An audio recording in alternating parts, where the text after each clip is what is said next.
Hi all welcome to Blasters arena. അടുത്ത സീസണിന് വേണ്ടിയുള്ള തയ്യാറെടുപ്പുകളിലാണ് ഇപ്പോൾ കേരള ബ്ലാസ്റ്റേഴ്സ് ഉള്ളത്. പക്ഷേ ലൈസൻസ് ലഭിച്ചിട്ടില്ല എന്നുള്ളത് ആശങ്കാജനകമായ ഒരു കാര്യമാണ്. അടിസ്ഥാന സൗകര്യങ്ങളുടെ അഭാവമാണ് കേരള ബ്ലാസ്റ്റേഴ്സിന് തിരിച്ചടിയായത് എന്നാണ് അറിയാൻ സാധിക്കുന്നത്.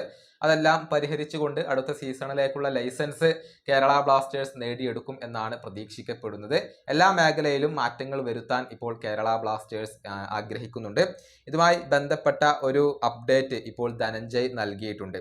അതായത് കേരള ബ്ലാസ്റ്റേഴ്സിന്റെ ഒഫീഷ്യൽ കിറ്റിംഗ് ആൻഡ് മെർച്ചൻഡൈസ് പാർട്ണർമാരായിക്കൊണ്ട് 656 മടങ്ങിയെത്തിയേക്കും എന്നാണ് ധനഞ്ജയ് ഇപ്പോൾ റിപ്പോർട്ട് ചെയ്തിട്ടുള്ളത്. 2025-26 സീസണിൽ ഒഫീഷ്യൽ കിറ്റിംഗ് പാർട്ണർ ആയിക്കൊണ്ട് 656 ആയിരിക്കും ഉണ്ടാവുക. നമുക്കറിയാം, നേരത്തെ കേരള ബ്ലാസ്റ്റേഴ്സിനോടൊപ്പം ഇവർ പ്രവർത്തിച്ചിട്ടുണ്ട്. ഇവാൻ ലുക്കുമനോവിച്ച് ഒക്കെ ഉണ്ടായിരുന്ന സമയത്ത് ഒഫീഷ്യൽ കിറ്റിംഗ് പാർട്ണർ ഇവരായിരുന്നു. പക്ഷേ കഴിഞ്ഞ സീസണിൽ റായൂർ സ്പോർട്ട് ആയിരുന്നു ഉണ്ടായിരുന്നത്.